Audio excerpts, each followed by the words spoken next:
The stagecoach rattled violently as it hit another pothole, jostling Violet Chambers awake from her fitful sleep. She winced, the sudden movement sending fresh waves of pain across her bruised face. Through the small window, she could see the outline of Sloan, Wyoming materializing through the dust of 1875 harsh summer. This small frontier town was to be her salvation, or so she prayed. The journey from Philadelphia had been long and arduous, but not nearly as painful as the life she'd left behind. Violet gingerly touched the purple swelling beneath her right eye, her fingers trembling. She'd told herself that answering the advertisement for a mail-order bride was her only escape, her only chance at a new beginning. Yet as the stagecoach approached her destination, fear clawed at her insides. What kind of man awaited her?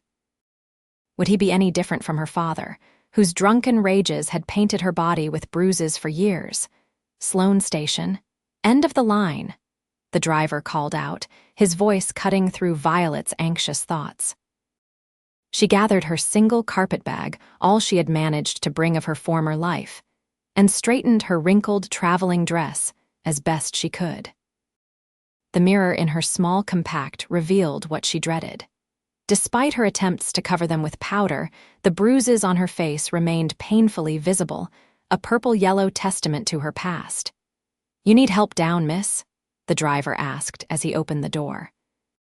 "No, thank you," Violet replied softly, pulling her bonnet lower to shield her face. "I can manage." The moment her boots touched the dusty ground of Sloan, the reality of her situation crashed over her. She was 23 years old, alone in a strange town, about to meet the man she had agreed to marry through nothing more than a few exchanged letters. Jacob Irwin was his name, a cattle rancher who had written of needing a wife to help manage his home and perhaps bring children into his lonely life. The station was little more than a wooden platform with a small office attached. A few townspeople milled about, some waiting for packages, others simply curious about new arrivals. Violet kept her head down, clutching her carpetbag tightly against her chest like a shield. "Miss Chambers?" The deep voice startled her. Violet looked up to see a tall man approaching. He wore a worn Stetson hat, a dusty blue shirt with the sleeves rolled up to his elbows, revealing sun-bronzed forearms. His face was partially shadowed by his hat, but she could make out a strong jaw covered with several days' worth of stubble. "Mr. Irwin?" she asked hesitantly. "Yes, madam." "Jacob Irwin." He extended his hand but froze when he caught sight of her face in the afternoon sunlight. His blue eyes widened slightly, taking in the bruises that marred her otherwise delicate features. Violet felt heat rise to her cheeks as she lowered her gaze again, shame washing over her. What must he think of her? That she was damaged goods? That she would bring trouble? Perhaps he would send her back east on the next stagecoach. I apologize for my appearance," she began, her voice barely audible over the bustle of the station. "The journey was difficult, and no need to explain now," Jacob interrupted, his voice gentler than before. He reached for her carpetbag. "May I?" She relinquished it with reluctance, their fingers brushing briefly. His were calloused but warm. "My wagon's just over here," he said, leading the way. "It's about an hour's ride to the ranch." Violet followed, acutely aware of the curious glances from townspeople. Their whispers seemed to follow her like persistent shadows. She straightened her back, trying to summon what little dignity she had left. Jacob's wagon was simple but sturdy, hitched to 2 strong bay horses. He helped her climb up to the wooden seat, his touch carefully respectful. Once settled beside her, he clicked his tongue, and the horses began moving, leaving the town of Sloan behind. The silence between them stretched uncomfortably as the wagon rolled along the rutted dirt road. Fields gave way to rolling grasslands dotted with grazing cattle. The vastness of the Wyoming landscape was both beautiful and intimidating to Violet's eastern eyes. "It's different from Philadelphia," Jacob finally said, breaking the silence. Violet glanced at him, surprised. "You know where I'm from? You mentioned it in your letters." He kept his eyes on the road ahead. Said you worked as a seamstress there. Yes, she replied softly, for Madame Lorraine's dress shop on Market Street. Another silence fell between them. Violet could feel his occasional glances at her face, at the bruises she couldn't hide. The shame of it made her want to disappear into the wooden seat beneath her. Miss Chambers, Jacob began, his voice hesitant. I know we're strangers to each other, despite the letters we've exchanged, but I want you to know that you're safe here, whatever happened before. It's not my place to ask unless you wish to tell me. Tears stung Violet's eyes, but she blinked them back. Thank you, she whispered. The wagon hit a particularly deep rut, jostling them both. Violet winced as the movement sent a fresh stab of pain through her bruised ribs hidden beneath her dress, but no less painful. Jacob noticed her grimace. Are you hurt elsewhere? He asked, concern evident in his voice. It's nothing, she lied, embarrassed. Just sore from the journey. He didn't press the matter, but his knuckles whitened as he gripped the reins tighter. We'll be home soon. Mrs. Halloway, she's my housekeeper, has prepared a room for you. She comes in from town 3 times a week to help with cooking and cleaning. I can cook and clean, Violet said quickly. I wouldn't want to be a burden. You're not a burden, Miss Chambers. You're to be my wife. His words were matter of fact, but there was a gentleness to them that made her chest tighten. But there's something you should know before we arrive. Violet tensed, waiting for the other shoe to drop. Perhaps he already had children from a previous marriage. Or worse, perhaps he had vices that would soon reveal themselves. Our arrangement, Jacob cleared his throat.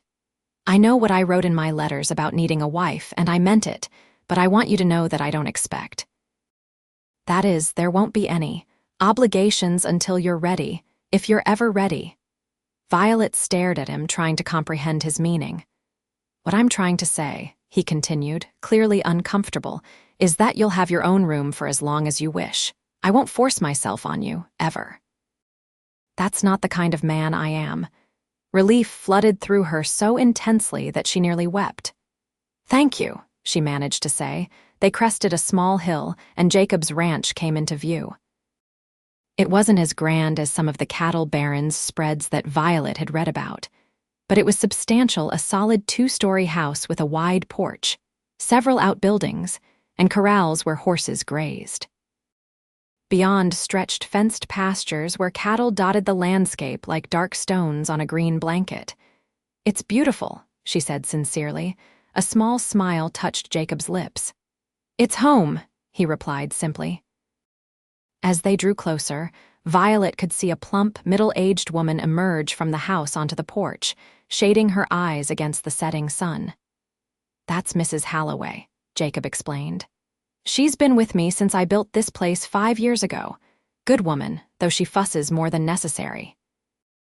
The wagon pulled up to the front of the house, and Jacob set the brake before coming around to help Violet down. His hands were strong and steady as they circled her waist, lifting her as if she weighed nothing at all. Mr. Irwin, about time you got back, Mrs. Halloway called out, her tone scolding but affectionate.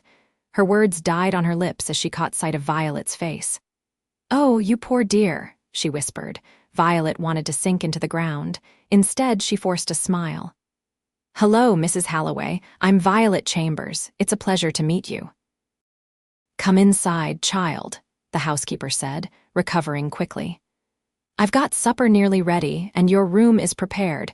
You must be exhausted from your journey. Jacob carried Violet's carpet bag as they followed Mrs. Halloway into the house.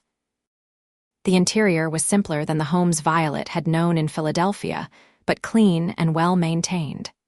Sturdy furniture, polished wood floors covered with woven rugs, and a few modest decorations gave the place a comfortable, lived-in feel. Your room is upstairs, first door on the right, Mrs. Halloway explained. Mr. Irwin's is at the end of the hall. The washroom is between. I've drawn a bath for you, thought you might appreciate it after all that travel. That's very kind, Violet said, genuinely touched by the thoughtfulness. I'll take your bag up, Jacob offered. As they climbed the stairs together, Violet was acutely aware of his presence behind her. Not threatening, just there, solid. When they reached the door to her room, he handed her the carpet bag. "Supper will be ready in about an hour," he said. "Take your time, rest if you need to." "Thank you, Mr. Irwin." "Jacob," he corrected gently. "If we're to be married, you might as well use my given name." "Jacob," she repeated, the name feeling foreign on her tongue. "And I'm Violet." He nodded, his blue eyes holding hers for a moment. Then he reached out slowly, telegraphing his movement so as not to startle her, and his fingertips brushed the edge of the bruise beneath her eye. The touch was feather-light, but Violet still flinched slightly. "I'm sorry." He withdrew his hand immediately. "No, I'm just not used to gentle touches," she admitted.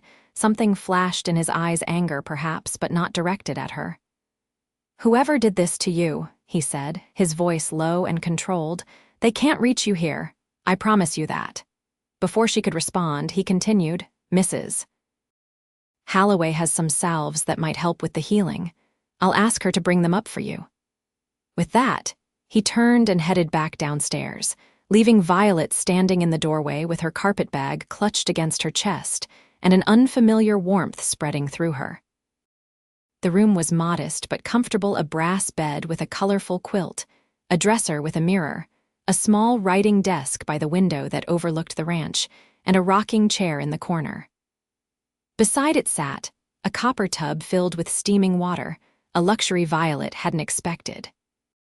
She closed the door and began to undress slowly, wincing as she peeled away layers of clothing to reveal more bruises on her arms, her back, her ribs. The marks of her father's final rage before she'd fled Philadelphia. She'd managed to save enough from her seamstress wages over the years to buy a train ticket west and answer Jacob's advertisement, escaping in the night with nothing but a carpet bag of necessities. The hot water stung at first, but soon became a balm as she sank into it, allowing herself to relax for what felt like the first time in years. She washed away the dust of travel and tried to wash away the memories as well, though those clung more stubbornly than the dirt. A soft knock at the door startled her. "Miss Violet, it's Mrs. Halloway. I've brought some salve for those bruises and a fresh towel." "Just a moment," Violet called, rising quickly from the tub and wrapping herself in the provided towel. She cracked the door open just enough to accept the items. "Thank you," she said to the kindly housekeeper. "Supper in 20 minutes, dear," Mrs. Halloway replied. "Don't you worry about dressing up. It's just us three tonight." Once alone again, Violet dried herself and applied the salve to her bruises. It had a pungent herbal smell, but provided immediate relief, cooling the hot ache of the damaged skin.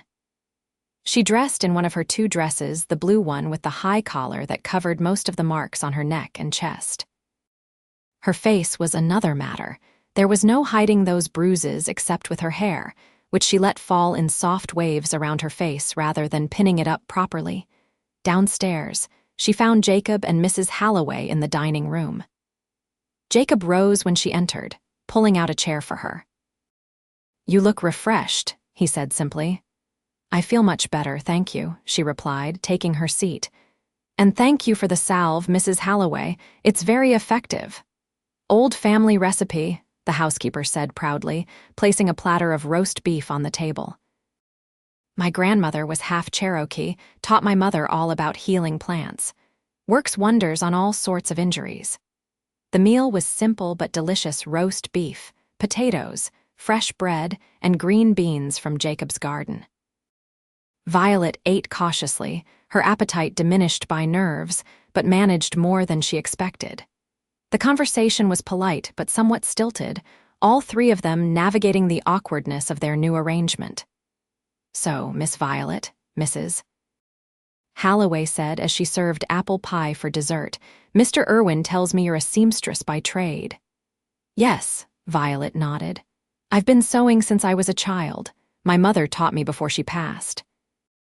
"She was very young when she died," Jacob added, surprising Violet with his recollection of details from her letters. "You were what, 12? 11, she corrected softly. "Influenza took her during the winter of '63. Mrs. Halloway clicked her tongue sympathetically. "Such a difficult age to lose a mother. My own passed when I was 30, and even then it nearly broke me. It was. Challenging, Violet agreed, not wanting to delve into how her father had changed after her mother's death, how his occasional stern discipline had transformed into regular drunken violence. Jacob seemed to sense her discomfort and changed the subject. I thought tomorrow I might show you around the ranch if you're feeling up to it. Nothing strenuous, just so you can get your bearings. I'd like that, Violet said, grateful for his perceptiveness. After dinner, Mrs. Halloway insisted on handling the cleanup alone. You two have things to discuss, I'm sure, she said with a knowing look. I'll be heading home once the kitchen's tidy. See you on Wednesday, Mr. Irwin. Jacob led Violet to the sitting room where a small fire warded off the evening chill. He gestured for her to take the armchair while he settled on the sofa across from her. I imagine you have questions, he said after a moment of silence. About the ranch, about our arrangement. Violet twisted her hands in her lap. When do you wish to be married? She asked, the most pressing question in her mind. There's a circuit preacher who comes through Sloan once a month. He'll be here next week. Jacob paused. But if you need more time, we can wait for his next visit. No, Violet said quickly. Next week is fine. The sooner she was legally his wife, the safer she would feel. A married woman had protections that a single woman did not, Jacob nodded. And as I said earlier, there will be no expectations. You'll have your own room for as long as you wish. That's very generous of you, Violet said, though she wondered what he truly wanted from this arrangement. But may I ask, why did you advertise for a wife if not for the usual reasons? A flush crept up Jacob's neck. I do want a family someday, he admitted. Children to pass this ranch to. But more immediately, I needed a partner. Running a cattle ranch is demanding work, and while Mrs. Halloway helps with the house, there's more to managing a home than cleaning and cooking. He met her eyes directly. I want companionship, Violet. Someone to share meals with, to discuss books with during the long winter evenings. Someone who might eventually care for me as I would care for them. His honesty disarmed her. I can be that person, she said softly. I want to be useful here, to earn my keep. You don't need to earn anything, Jacob said firmly. This is your home now, or it will be after we're married. Everything I have will be yours as well. Violet blinked back sudden tears. After years of being treated as less than human by her father, Jacob's simple decency felt overwhelming. May I ask you something now? Jacob said, his voice gentle. Violet tensed, knowing what was coming. The bruises, he nodded. Not how they happen, that's your story to tell if and when you're ready, but I need to know if there's danger following you. If whoever did this might come looking for you. No, Violet answered truthfully. My father wouldn't spend the money to track me down, even if he knew where I'd gone. I left without a word, in the middle of the night. Jacob's expression hardened at the mention of her father. He did this to you. Violet looked down at her hands. Yes, for years after my mother died. The last time was the worst. I knew if I stayed, eventually he would kill me, whether he meant to or not. Jacob stood abruptly, walking to the window. His back was rigid with tension. If he ever shows his face in Wyoming, he said, his voice tight with controlled anger, he'll answer to me. He won't come, Violet assured him. Philadelphia is his world. He's never ventured beyond it and never will. Jacob turned back to her, his expression softening. I meant what I said at the station, Violet. You're safe here. I believe you, she said, and was surprised to realize she truly did. Later, as she lay in her new bed, listening to the unfamiliar sounds of the Wyoming night, Violet reflected on the strange turn her life had taken. 1 month ago, she had been sleeping on a thin pallet in Philadelphia, her body aching from her father's latest beating. Now she was in a comfortable bed in a decent house, engaged to a man who promised safety and respect. It wasn't love, not yet, perhaps not ever. But it was a chance at a life without fear, and for now, that was more than enough. The next morning dawned clear and bright. Violet rose early, having slept better than she had in years. The bruises on her face looked marginally better, the salve having reduced some of the swelling overnight. She dressed in her work dress, a simple brown cotton garment that had seen better days but was practical for ranch life. Downstairs, she found Jacob already at the kitchen table, a cup of coffee in hand, looking over what appeared to be ledgers. "Good morning," she said, hesitating at the doorway. He looked up, a smile warming his features. "Good morning. Did you sleep well?" "Better than I have in a long time," she admitted. "There's coffee in the pot, and I managed to scramble some eggs, not as good as Mrs. Halloway's, but edible." Violet moved to serve herself, grateful for the simple breakfast. "Do you normally cook when she's not here?" "I manage," Jacob said with a shrug. "Bachelor cooking, nothing fancy, but it keeps me alive. I was hoping, though, that you might take over the kitchen duties, if you're willing." "Of course," Violet said immediately. "I'm a decent cook, nothing elaborate, but I can manage hearty meals." "That's all I need," Jacob assured her. "After breakfast, I thought I'd show you around as promised. The ranch isn't as big as some, but it's a good spread 300 acres, mostly grazing land. I run about 200 head of cattle and keep a dozen horses." "How many hands do you employ?" Violet asked, curious about the operation. "3 full-time, Sam, Miguel, and Tobias. They live in the bunkhouse by the barn. Good men, hard workers. During roundup and branding, I hire a few more temporarily." He paused, studying her face. "The bruising looks better today." Violet touched her cheek self-consciously. "The salve helped." Jacob nodded, then said, "Violet, I want to be clear about something. I know our situation is unusual and that we're still strangers to each other. But I hope that in time we can build something real between us. Trust, at the very least, maybe even affection." His directness was startling but refreshing. "I'd like that too," she replied honestly. After breakfast, Jacob showed her around the ranch house, first the kitchen garden where vegetables grew in neat rows, the root cellar stocked with preserved foods, the chicken coop where a dozen hens pecked at feed. Then he saddled 2 horses, a gentle mare named Daisy for Violet, and his own gelding, Thunder. "I wasn't sure if you could ride," he said as he helped her mount. "Not well," Violet admitted. "We didn't have much occasion for it in the city." "Daisy's steady and patient. She'll take care of you." True to Jacob's word, the mare was docile, following Thunder's lead without fuss. Jacob showed Violet the boundaries of his property, pointing out landmarks to help her orient herself, a lightning-struck oak tree that marked the northern pasture, a creek that ran along the eastern edge of the property, the distant mountains to the west. "It's so vast," Violet marveled, taking in the seemingly endless expanse of prairie grass rippling in the breeze.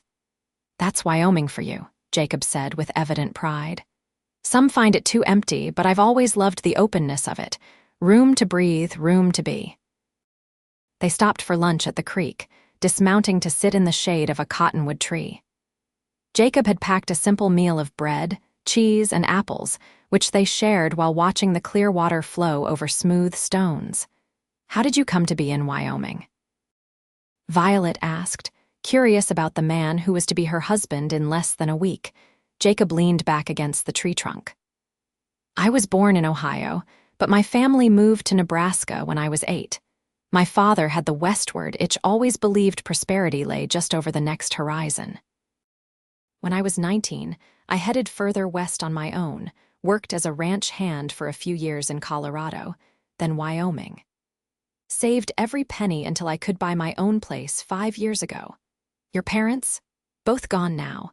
Father died of pneumonia in '69, mother followed a year later." A shadow crossed his face.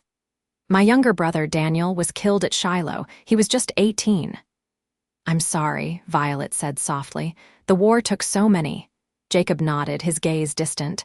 "What about you? Any siblings?" "No, my mother had difficulty carrying children. There were several before me who didn't survive, and none after." Violet picked at a blade of grass. "Perhaps that's why my father resented me so much. I was a girl and the only child his wife could give him."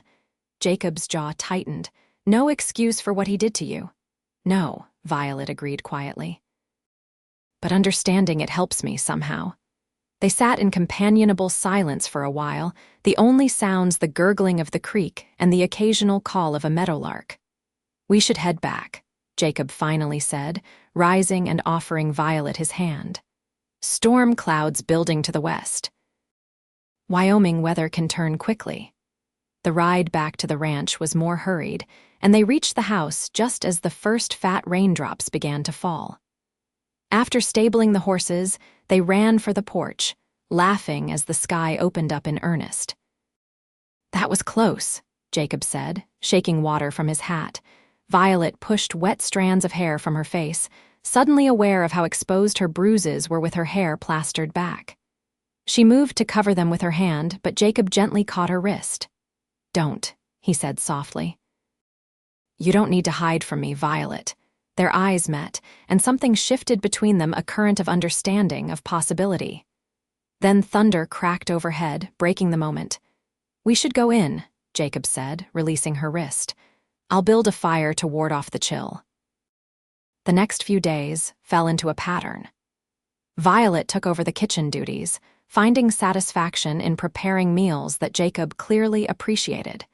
She began exploring her new home, discovering its rhythms and routines. Jacob rose before dawn each day to work with his men, returning mid-morning for a quick breakfast before heading out again until evening. Their conversations grew easier, more natural. Jacob, she discovered, was well-read despite his lack of formal education beyond the basics. He subscribed to several newspapers and periodicals, and had amassed a modest library in what served as his study. Violet found herself drawn to this room in the evenings after supper, where they would often read in companionable silence or discuss what they had read. The bruises on her face began to fade, turning from angry purple to yellowish green. The physical pain receded, though the emotional scars remained. Sometimes, when Jacob made a sudden movement or raised his voice to call to one of his hands across the yard, Violet would flinch involuntarily. Each time, Jacob would notice, and his expression would soften with understanding and regret. 3 days before the circuit preacher was due to arrive, Violet was in the kitchen making bread when Jacob came in from his morning chores, his expression troubled. "Is something wrong?" she asked, wiping flour from her hands. "I need to ride into town," he said. "One of the hands just brought word that there's been some trouble with rustlers near the McAllister place. The ranchers are gathering to discuss what to do." "Of course," Violet nodded. "When will you return?" "Before supper, I hope. But if the meeting runs long, I might stay overnight." Jacob hesitated. "Will you be all right here alone?" The concern in his voice warmed her. "I'll be fine. The hands are nearby if I need anything." Jacob nodded. "I've asked Sam to check on you. He'll make sure you have enough firewood and anything else you might need." After he left, Violet continued with her bread making, finding comfort in the familiar routine of kneading and shaping the dough. As she worked, she reflected on the past week. Jacob had been nothing but kind and respectful, never pushing her for more than she was ready to give. She found herself drawn to his quiet strength, his gentle manner, and yes, even his physical presence, tall and solid, with those piercing blue eyes that seemed to see right through her defenses. The realization startled her. Was she developing feelings for this man she barely knew, or was it merely gratitude for his kindness after years of cruelty? The sound of approaching hoofbeats interrupted her thoughts. Glancing out the window, she saw a rider approaching not Jacob, but a stranger. A tall, broad-shouldered man on a dappled gray horse. Something about his posture sent a chill down Violet's spine. She stepped back from the window, heart pounding. There was no reason to be afraid, she told herself. Probably just someone looking for Jacob on ranch business. A heavy knock sounded on the front door. Violet hesitated, then squared her shoulders and went to answer it, keeping the door half closed as she peered out. "Can I help you?" she asked the man on her porch. He was older, perhaps in his 50s, with a weathered face and cold eyes. "You must be Irwin's mail-order bride," he said, his gaze raking over her face, lingering on the fading bruises. "Name's Frank Donovan. I own the next ranch over. Mr. Irwin isn't here right now, Violet said, maintaining her formal tone. He's gone to town for a meeting about the rustlers. I know, that's why I came. Donovan's smile didn't reach his eyes. Thought I'd introduce myself to the new neighbor lady. Might be lonely out here all by yourself. Violet's grip tightened on the door. That's very considerate, Mr. Donovan, but I'm quite busy with household duties. Surely you can spare a few minutes for a neighbor, he persisted, placing his boot against the door to prevent her from closing it. Especially one who might be able to tell you some interesting things about your future husband. Alarm bells rang in Violet's mind. Another time, perhaps. Now, if you'll excuse me, not so fast, Missy. Donovan pushed against the door, forcing it open wider. I didn't ride all this way to be turned away by some bruised-up mail-order bride. Violet backed away, fear coursing through her. Please leave, Mr. Donovan. I don't think I will, he said, stepping into the house. Not until we've had a proper chat.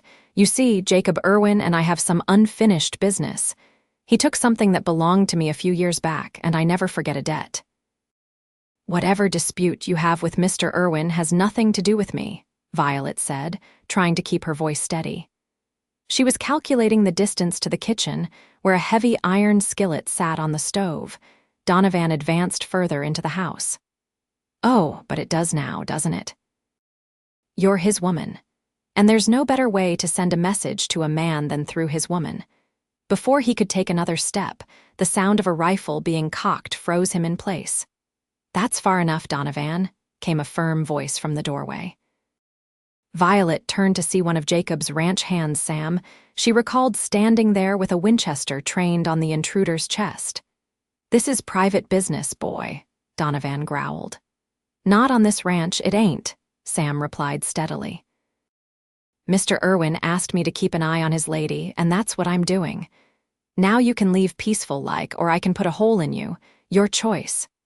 For a tense moment, Donovan seemed to consider his options, then he spat on the floor. This isn't over, he snarled, but backed toward the door. Tell Irwin I came calling. Tell him I haven't forgotten about those 60 acres or the water rights he stole. Mr. Irwin doesn't steal, Sam said coldly. Unlike some in these parts. Once Donovan had mounted his horse and ridden away, Sam lowered his rifle and turned to Violet. You all right, Miss Chambers? Violet realized she was trembling. Yes, thank you, Sam. I don't know what might have happened if you hadn't arrived when you did. Mr. Irwin would have my hide if anything happened to you, the young ranch hand said with a small smile. Don't you worry about Donovan. He's all bluster, been feuding with the boss for years over that strip of land by the creek. Claims Mr. Irwin's fence is on his property, but the survey says different. He seemed dangerous, Violet said, still shaken. He likes to think he is, Sam agreed. But Mr. Irwin's got the law and the neighborly goodwill on his side. Donovan's burned too many bridges in these parts. He tipped his hat. I'll keep close by until the boss returns. You just holler if you need anything. After Sam left, Violet returned to her bread making with unsteady hands. The encounter with Donovan had shaken her more than she cared to admit, bringing back memories of her father's unpredictable rages. For the first time since arriving at the ranch, she found herself looking over her shoulder, jumping at small noises. When Jacob returned that evening, tired but unharmed, relief flooded through her so intensely that she nearly threw herself into his arms. Instead, she greeted him at the door with a smile that faltered when he asked what was wrong. Frank Donovan paid me a visit while you were gone, she said as they sat down to the supper she had kept warm for him. Jacob's expression darkened instantly. Did he threaten you? Not directly, but his manner was intimidating. Violet recounted the encounter, including Sam's timely intervention. I'll have a word with the sheriff tomorrow, Jacob said, his jaw set. Donovan's been pushing boundaries for years, but this crosses a line. He mentioned something about 60 acres and water rights, Violet ventured. Said you stole them from him? Jacob sighed, pushing his plate away. That land was never his to begin with. When I purchased this ranch, the property line was clear according to the land office records. Donovan had been using the creek water illegally for years, claiming rights he didn't have. When I fenced my legal boundary, he took it as a personal affront. He looked at Violet with concern. "I'm sorry you had to face him alone. I shouldn't have left you." "You couldn't have known he would come," Violet said reasonably. "And I wasn't alone, your men were nearby, just as you arranged." Jacob reached across the table, his hand covering hers. "Still, I don't like the thought of you being frightened in what should be your home." His thumb traced gentle circles on her skin. "The preacher comes the day after tomorrow. Once we're married, your position here will be more secure." The warmth of his hand on hers sent a pleasant shiver through Violet. "I'm not afraid when you're here," she admitted softly. Their eyes met, and something passed between them, an unspoken current of emotion that made Violet's breath catch. Then Jacob withdrew his hand, clearing his throat. "I should check on the horses before turning in," he said, rising from the table. "Thank you for supper." Alone in her room that night, Violet touched the place on her hand where Jacob's thumb had traced those gentle circles. In her 23 years, she had never known a man's touch to be anything but painful. The memory of her father's hard fists was being slowly replaced by the image of Jacob's calloused, but gentle hands helping her from the stagecoach, steadying her as she mounted Daisy. And now, this simple gesture of comfort across the supper table. The day the circuit preacher was due to arrive dawned bright and clear. Violet woke early, her stomach fluttering with nervous anticipation. Today, she would become Mrs. Jacob Irwin, a new name, a new life, a new beginning. She bathed carefully, washing her hair and drying it by the window until it fell in soft waves down her back. The bruises on her face had faded to the point where they were barely noticeable, unless one looked closely. From her carpet bag, she removed the one good dress she had brought with her, a simple blue poplin with white lace at the collar and cuffs. It wasn't a proper wedding dress, but it was the best she had. A knock at her door startled her. "Violet, it's Jacob. May I speak with you?" She opened the door to find him standing there in his best clothes, a dark suit that fit his broad shoulders well, a crisp white shirt, and a string tie. His hair was neatly combed, his face freshly shaved. He looked so handsome that Violet felt her heart skip a beat. "You look beautiful," he said, his eyes warm as they took in her appearance. "Thank you," she replied, feeling a blush rise to her cheeks. "You look very handsome yourself." Jacob smiled, then his expression grew serious. "I wanted to speak with you before the preacher arrives." "To make sure this is truly what you want." Violet blinked in surprise. "What do you mean?" "Marriage is a serious commitment," Jacob said, his blue eyes intent on hers. "Once we speak those vows, we'll be bound together in the eyes of God and the law. I don't want you to feel pressured into this because of our arrangement, or because you have nowhere else to go." His concern touched her deeply. "Jacob," she said softly, "I came here of my own free will.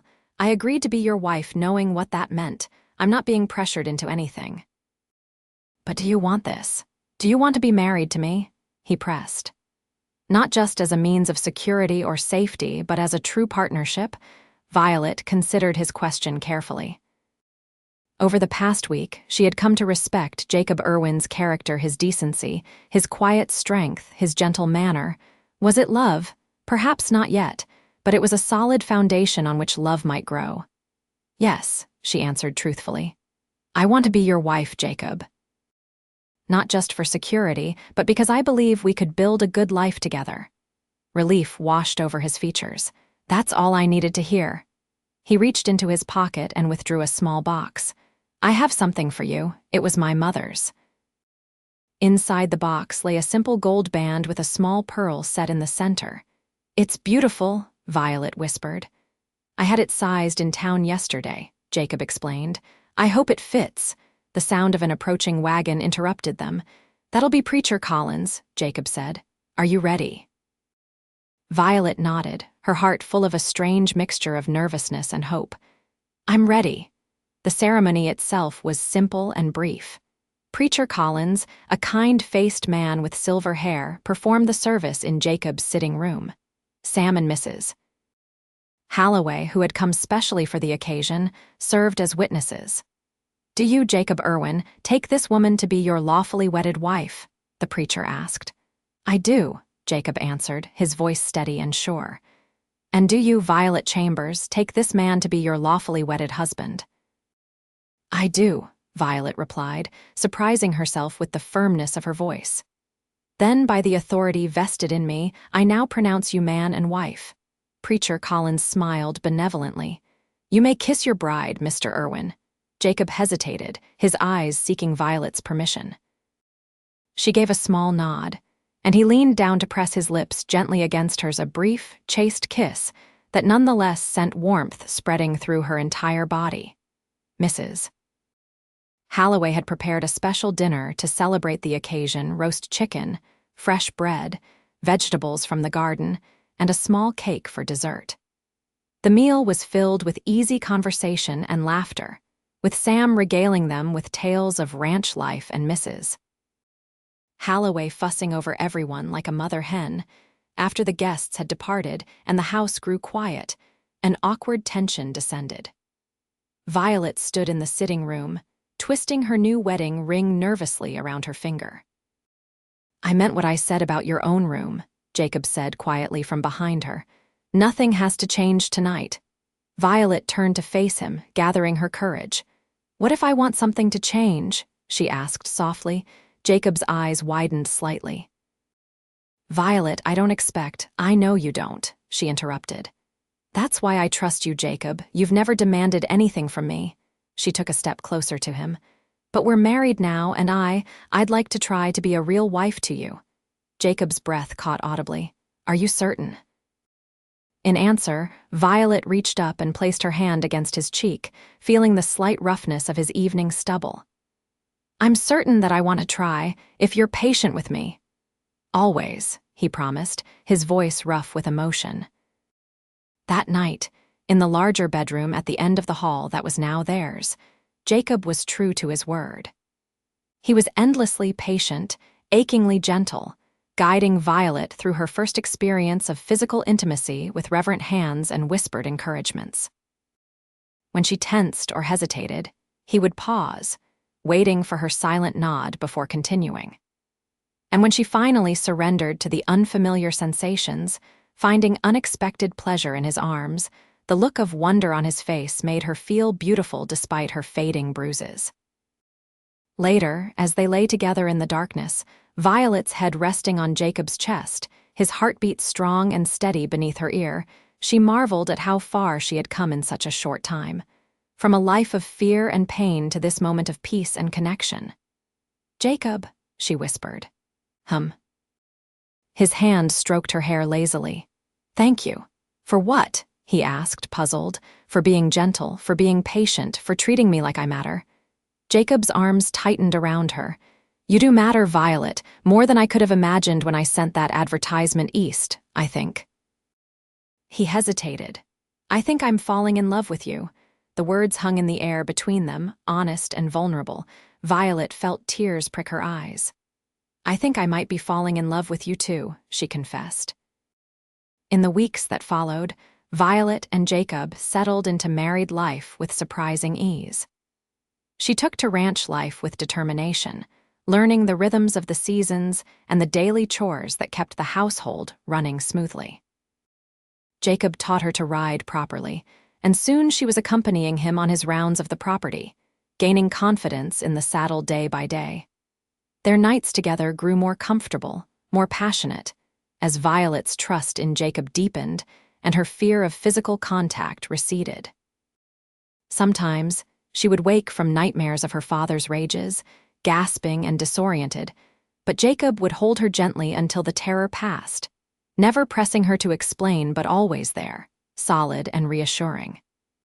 One bright October morning, as they sat at breakfast, Jacob mentioned that he needed to make a trip to Cheyenne for supplies and business at the bank. "It's a 3-day journey there and back," he explained. "I'd ask you to come along, but the trail can be rough this time of year." "I'll be fine here," Violet assured him. Mrs. Halloway will be coming, and the hands are always nearby if I need anything. Jacob nodded, but she could see concern in his eyes. Donovan's been quiet since our wedding, but I don't trust him. Sam will stay close to the house while I'm gone. 2 days after Jacob left, Violet was in the garden harvesting the last of the season's vegetables when she heard the sound of approaching riders.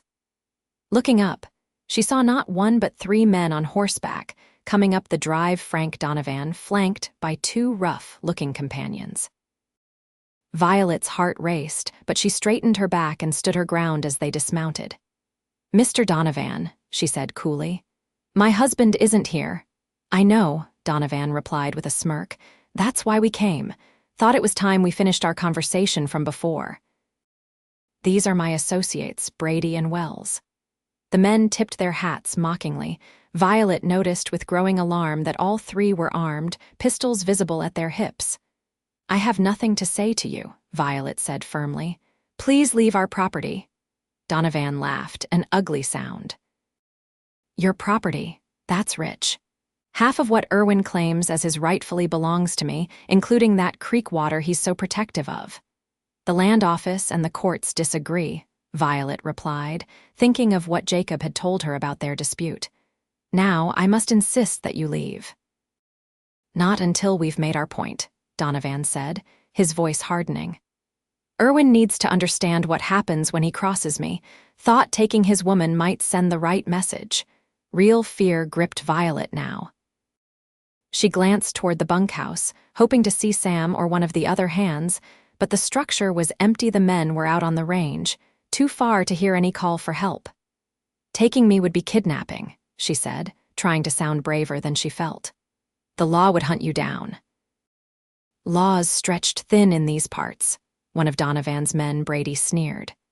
By the time anyone figured out what happened, we'd be long gone, maybe across the border to Canada. Donovan took a step toward her. Come along quietly, Mrs. Irwin, and you won't get hurt. Make a fuss and, well. He patted his pistol meaningfully. Violet backed away, her mind racing. The house was only a few yards behind her. If she could get inside, bolt the door. Without warning, she turned and ran for the porch. She heard curses behind her as the men gave chase. Her hand had just reached the doorknob when rough arms seized her from behind, dragging her back. Feisty one, ain't she? Wells laughed as Violet struggled against his grip. Let me go, she shouted, kicking and twisting, hoping against hope that someone would hear. Donovan approached, pulling a length of rope from his saddle bag. Tie her hands. We need to move quickly. As Wells pinned her arms, Violet felt a surge of panic-fueled strength. The memory of being helpless against her father's fists flashed through her mind, and with it came a fierce determination not to be a victim again. She drove her elbow hard into Wells's stomach, causing him to double over with a grunt of pain. Then she slammed her boot down on Brady's foot as he lunged for her. You little wildcat. Donovan snarled, grabbing for her himself. Violet's hand found the garden trowel she had dropped when they arrived. She swung it desperately, catching Donovan across the face, drawing a thin line of blood on his cheek.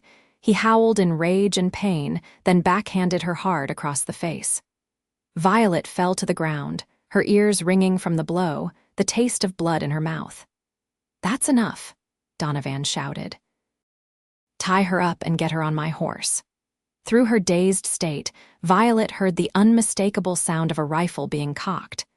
Touch her again, and it'll be the last thing you ever do, Donovan. Jacob's voice, cold with fury, cut through the air like a whip. Violet turned her head to see her husband standing at the edge of the yard, rifle raised and aimed squarely at Donovan's chest. Behind him, 2 of his ranch hands had their own weapons trained on Donovan's men.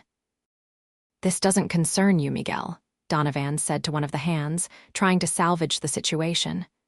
Or you, Tobias. Walk away now, and there won't be any trouble. Mrs. Irwin is our concern, Miguel replied steadily, and so is any man who trespasses on this ranch with ill intent. Jacob moved forward, his rifle never wavering. "Step away from my wife," he ordered, his voice deadly calm. When Donovan hesitated, Jacob fired a shot that kicked up dirt just inches from the man's boot. "That was a warning. The next one goes through your knee." Donovan and his men slowly raised their hands, recognizing they were outgunned. "Miguel, Tobias, relieve these gentlemen of their weapons," Jacob instructed. As his hands disarmed the intruders, Jacob knelt beside Violet, his eyes never leaving Donovan. "Are you all right?" Violet nodded, touching her split lip gingerly. "I'm okay." The tenderness in Jacob's eyes as he glanced at her briefly was belied by the cold fury in his voice as he addressed Donovan again. "You came to my home, attacked my wife, and planned to kidnap her.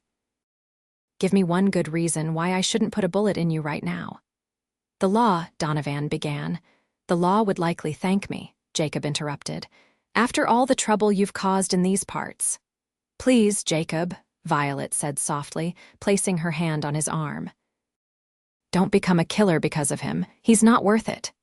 Jacob's jaw worked as he struggled with his rage. Finally, he nodded. "Tie them up," he told his men. "We're taking them to Sheriff Tanner in Sloan." The ride to town was tense and silent.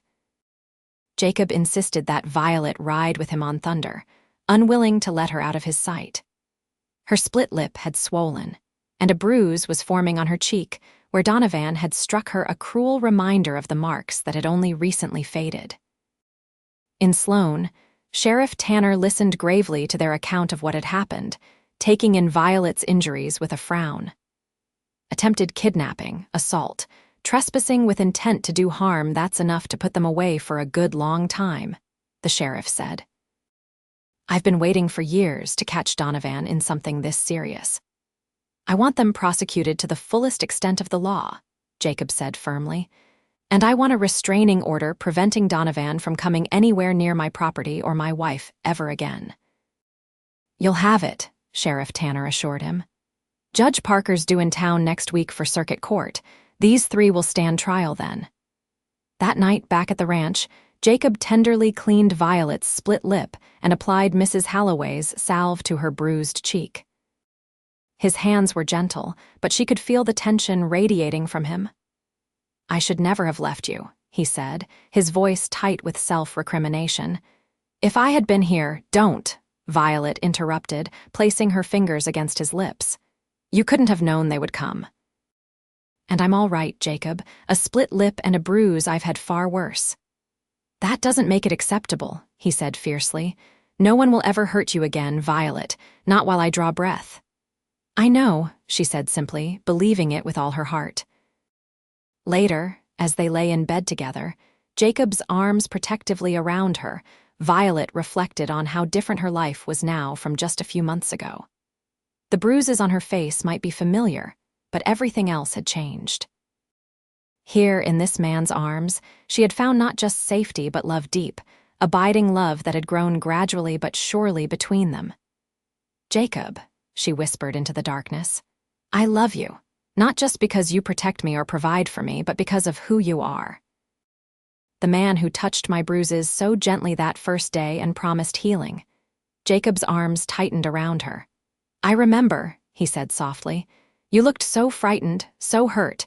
All I wanted was to make you feel safe." "You did more than that," Violet told him, turning in his arms to face him. "You showed me what love is supposed to be. Gentle, respectful, kind. I'll spend the rest of my life trying to be worthy of your love," Jacob promised, pressing a tender kiss to her forehead. The trial of Frank Donovan and his men was swift and decisive.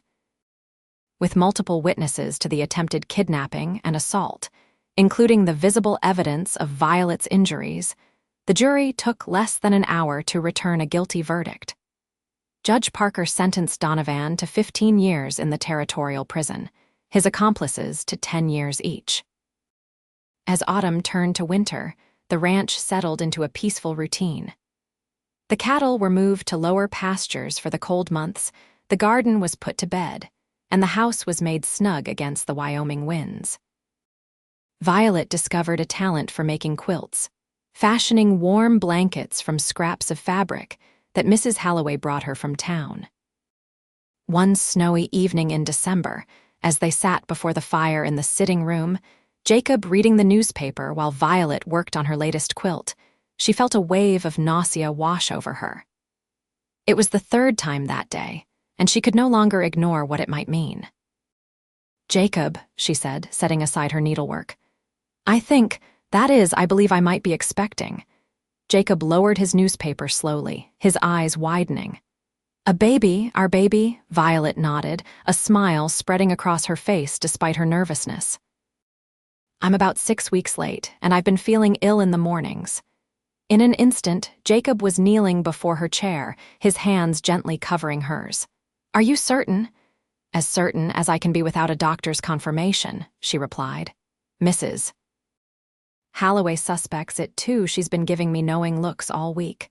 Joy transformed Jacob's features. "A child," he whispered in wonder. "Our child." He pressed his ear gently against her still flat stomach, as if trying to hear the tiny life within. The tenderness of the gesture brought tears to Violet's eyes. "Are you happy?" she asked softly, running her fingers through his hair. "Happier than I ever thought possible," Jacob replied, looking up at her with shining eyes. "Are you? I know it's sooner than we planned." "I am," Violet assured him. "A little frightened, perhaps, but mostly happy." Jacob rose to his feet, pulling her gently up with him. "You have nothing to fear," he promised. "I'll be with you every step of the way." The spring of 1876 brought new life to the ranch in more ways than one. Calves were born in the pastures, chickens hatched in the coop, and Violet's belly grew round with their child. Jacob watched over her with devoted attention, insisting she rest when she seemed tired, making sure she ate well, and even taking on some of the household chores despite her protests. "You're growing a whole new person in there," he would say, placing his hand on her swelling abdomen. "That's more than enough work for anyone." In late April, as wildflowers began to carpet the prairie, Violet went into labor. Mrs. Holloway, who had experience as a midwife, took charge, sending Jacob from the bedroom with firm instructions to wait downstairs. The hours passed in a blur of pain and effort for Violet, but through it all, she felt stronger than she ever had before, determined to bring this new life safely into the world. As the sun began to set, casting long shadows through the bedroom window, Violet gave a final, powerful push, and their son was born a robust baby boy with a shock of dark hair and lungs that announced his arrival to the entire household. "Jacob," Mrs. Holloway called down the stairs. "Come meet your son." Jacob took the stairs 2 at a time, bursting into the bedroom with an expression of mingled worry and anticipation. The sight that greeted him, Violet propped up against pillows, tired but radiant, holding a small bundle wrapped in a soft blanket, stopped him in his tracks. "We have a son," Violet said softly, her voice filled with wonder. Jacob approached the bed as if in a trance, sinking down beside her. Are you both all right?" "We're perfect," Violet assured him, pulling back the blanket to reveal the tiny, red face of their newborn. "Would you like to hold him?" With trembling hands, Jacob accepted the small bundle, cradling his son with infinite care. "He's so small," he whispered. 8 pounds is hardly small," Mrs. Holloway snorted as she bustled about, cleaning up. "That's a good-sized boy you've got there." "What shall we name him?" Violet asked, watching her husband's face as he gazed in awe at their child. Jacob considered for a moment. "What about Daniel, after my brother?" "Daniel Irwin," Violet repeated, trying the name. "It's perfect." As Mrs. Holloway quietly left the room to give the new family privacy, Jacob carefully returned the baby to Violet's arms, then stretched out beside her on the bed, his arm protectively around them both. "Thank you," he murmured against her hair. "For our son, for everything."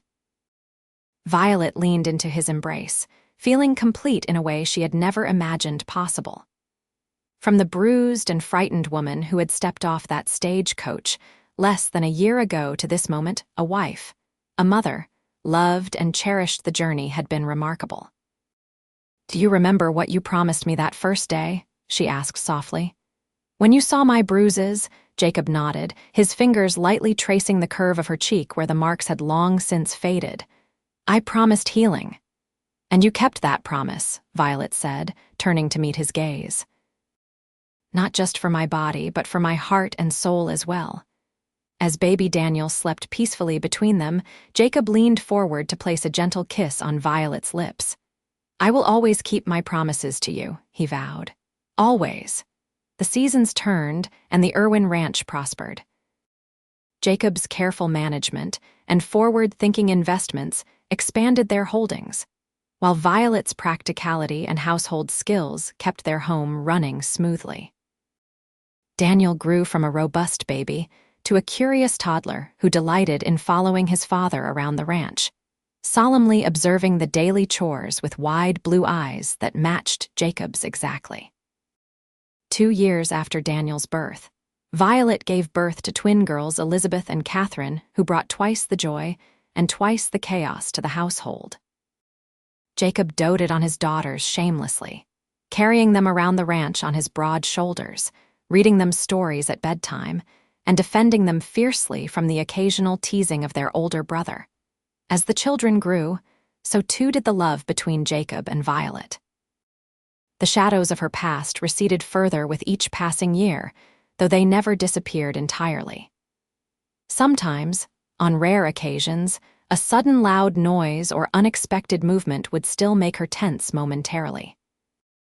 But Jacob always noticed, always understood, and would gently take her hand or touch her cheek, grounding her in the present, in the safety of their life together. When Daniel was 6 and the twins were 4, Violet received a letter from Philadelphia from her father's lawyer. The man who had tormented her childhood was dead, having drunk himself into an early grave. He had left his modest house and savings to his only child, despite their estrangement. What do you want to do? Jacob asked as they sat on the porch swing one evening after the children were asleep, the letter open between them. Violet considered the question carefully. I would like to sell the house. Use the money to establish a fund for women in similar situations. Women who need to escape to start over as I did. Jacob nodded, understanding in his eyes. A way to turn something painful into something healing. Exactly, Violet agreed, leaning her head against his shoulder. Perhaps we could work with the church in Sloan. Reverend Matthews might know of women in need. And so the Violet Irwin Fund for New Beginnings was established, providing safe passage west and temporary shelter for women fleeing abusive situations. Over the years, dozens of women found their way to Sloan, Wyoming, where they were given a chance to rebuild their lives, some as mail-order brides like Violet herself, others finding work in the growing town or on surrounding ranches. On the 10th anniversary of their wedding, Jacob surprised Violet with a locket containing miniature portraits of their children on one side, and on the other, a small painting he had commissioned based on a photograph taken on their wedding day. You were still bruised then, Jacob said as Violet opened the locket with trembling fingers, but already healing, already becoming the strong, beautiful woman who has been my partner in everything since. I was so scared that day, Violet admitted, tracing the tiny image with her fingertip. Scared that I was making another mistake, that you might change once we were married. And did I? Jacob asked, his eyes twinkling. Yes, Violet replied seriously. You became even better than I could have imagined. She closed the locket and pressed it against her heart. Thank you for seeing past my bruises, for seeing me. Jacob drew her into his arms, his embrace as strong and gentle as it had been on that first day when he had promised her healing. I will always see you, Violet. Always. As they stood together on the porch of the home they had built with love and perseverance, the setting sun painted the Wyoming sky in shades of gold and purple. In the distance, Daniel raced his pony across the pasture, the twins running after him, their laughter carried on the evening breeze. The ranch hands were bringing in the cattle for the night, their distant calls a familiar, comforting sound. We've come a long way from that stagecoach station, Jacob murmured against Violet's hair. Yes, she agreed, thinking of the frightened, bruised woman she had been and the confident, loved woman she had become. A very long way indeed. That night, as they lay together in the darkness of their bedroom, Jacob's arms around her, as they had been nearly every night for the past decade, Violet reflected on the journey of healing that had brought them to this point. The physical bruises had faded quickly, but the emotional ones had taken longer, yet they too had healed, leaving behind not scars but strength. "I love you, Jacob Irwin," she whispered, turning in his arms to face him. "Today, tomorrow, and for all the days that follow." "And I love you, Violet Irwin," he replied, his voice deep with emotion. "The woman who arrived with bruises but taught me the true meaning of strength and healing." As they drifted towards sleep, secure in each other's arms and in the life they had built together, Violet knew with absolute certainty that some promises were indeed kept forever, like the one made by a gentle cowboy to a bruised mail-order bride on a dusty Wyoming afternoon so many years ago.